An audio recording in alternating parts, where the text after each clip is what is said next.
تاکہ ہم ایک دوسرے کو یاد دلا سکیں کہ بھائی وقت ختم ہو رہا ہے, ہمیں ان 4 چیزوں پر مضبوطی سے قائم رہنا ہے. یہ تھا ان کا ریمائنڈر, یہ تھا ان کا گڈ بائی میسج, ایک دوسرے کو خسارے سے بچنے کی نصیحت. چلیے اب اس صورت کو سمجھتے ہیں سینیمیٹک انداز میں, آسان طریقے سے. تو دیکھیے, سب سے پہلے اللہ سبحانہ و تعالی قسم کھا رہے ہیں. بسم اللہ الرحمن الرحیم والعصر. شروع اللہ کا نام لے کر جو بڑا مہربان نہایت رحم والا ہے. عصر کی قسم. اللہ قسم کھا رہے ہیں وقت. عصر کا لفظ استعمال ہوتا ہے دوپہر کے بعد کے اس وقت کے لیے جب سورج ڈھلنے والا ہوتا ہے اور دن ختم ہونے والا ہوتا ہے. یہ اشارہ ہے کہ دیکھو دن ختم ہو رہا ہے, تمہاری زندگی کا دن بھی ایسے ہی ختم ہو جائے گا. اللہ زمانے کی قسم کھا کر ہمیں الرٹ کر رہے ہیں. جس طرح ہم کہتے ہیں نا, تمہاری جان کی قسم, بات غور سے سن. اللہ وقت کی قسم کھا کر کہہ رہے ہیں, غور سے سنو جو میں کہنے جا رہا ہوں. ان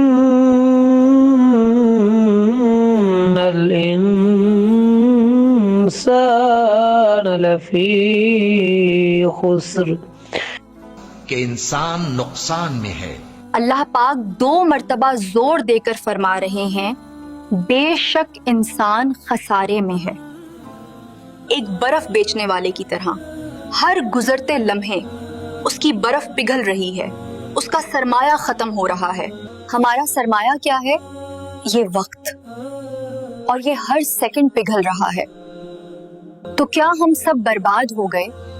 کیا کوئی بچاؤ کا راستہ نہیں؟ اللہ فرماتے ہیں, إلا الذين آمنوا وعملوا الصالحات وتواصوا بالحق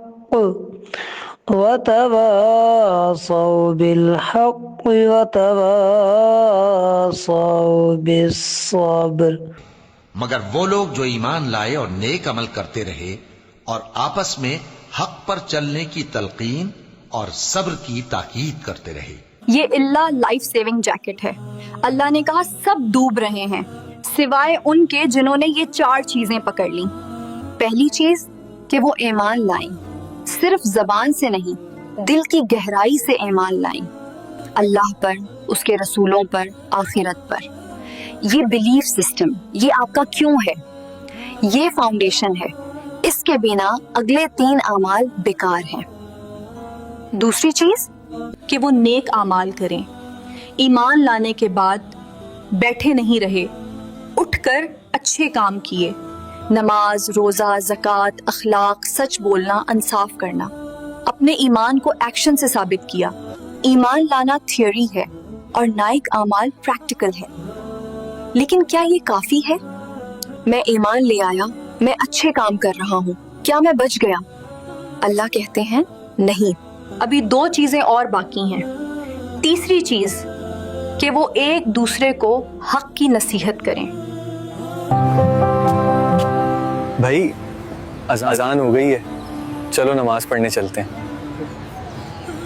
جب تم حق کی بات کرو گے تو لوگ تمہارا مذاق اڑائیں گے, تمہیں ریجیکٹ کریں گے, مشکلات آئیں گی. تو اس وقت کیا کرنا ہے؟ چوتھی اور آخری چیز کہ وہ ایک دوسرے کو صبر کی تلقین کریں. صبر کرنا ہے گناہوں سے بچنے پر, صبر کرنا ہے مصیبتوں پر, اور صبر کرنا ہے اچھے کاموں پر ڈٹے رہنے پر. تو فارمولا کیا بنا؟ 1 صحیح ایمان, 2 اچھے اعمال, 3 سچ کی دعوت, 4 صبر کی تلقین. اب سمجھنے کی بات یہ ہے کہ یہ تو 1400 سال پرانی صورت ہے. اس کے اندر کفار مکہ کی بات ہو رہی ہے. میرے کس کام کی ہے یہ؟ لیکن کیونکہ قرآن اللہ کا کلام ہے اور قیامت تک کے لیے ہے, تو آج ہماری زندگی میں اس کا ریلیونس یہ ہے کہ سورۃ العصر ایک آئینہ ہے. ہم کفار مکہ کو برا بھلا کہتے ہیں کہ وہ غافل تھے. ذرا اپنے آپ کو دیکھو, ہم دن میں کتنے گھنٹے سوشل میڈیا پر سکرول کرتے ہوئے ضائع کر دیتے ہیں, کتنا وقت نیٹ فلکس کی سیریز میں برباد کر دیتے ہیں. کیا یہ نہیں ہے ہماری برف پگھل رہی ہے اور ہم سیلفیز لے رہے ہیں؟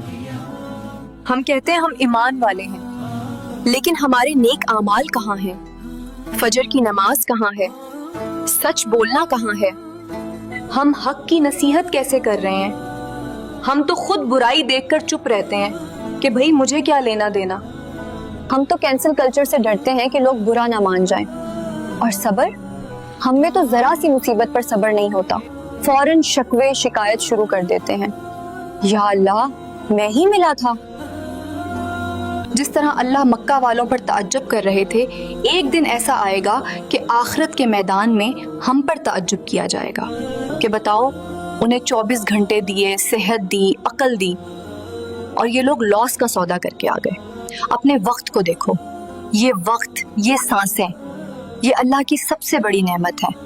اس سے پہلے کہ عصر کا وقت ختم ہو اور مغرب ہو جائے، اس وقت کو ان 4 چیزوں میں انویسٹ کر لو. کوشش کیجئے اپنے رب کو جاننے کی، اس کے کلام کو پڑھنے کی، کیونکہ زندگی بہت مختصر ہے. وقت بہت تیزی سے گزر رہا ہے، پتہ نہیں کب بلاوا آ جائے. تو اس کو یاد کریے اس سے پہلے کہ وقت ختم ہو جائے. میرا یہ مقصد ہے کہ ہم قرآن کو اتنا مزیدار اور اتنا آسان بنا دیں کہ ہماری نسلیں، ہمارے آنے والے بچے اسے بڑے آسان طریقے سے سمجھ سکیں. میڈیا کی پاور کا ہم سب کو اندازہ ہے، ہم سب جانتے ہیں کہ میڈیا کیا کیا کر سکتا ہے. اگر آپ بھی اس مشن کا حصہ بننا چاہتے ہیں، اگر آپ چاہتے ہیں کہ یہ آواز، یہ کوشش مزید لوگوں تک پہنچے، تو اس چینل کو سبسکرائب کریں، اس ویڈیو کو لائک کریں اور اپنے دوستوں اور فیملی کے ساتھ شیئر کریں. جزاک اللہ خیر. السلام علیکم.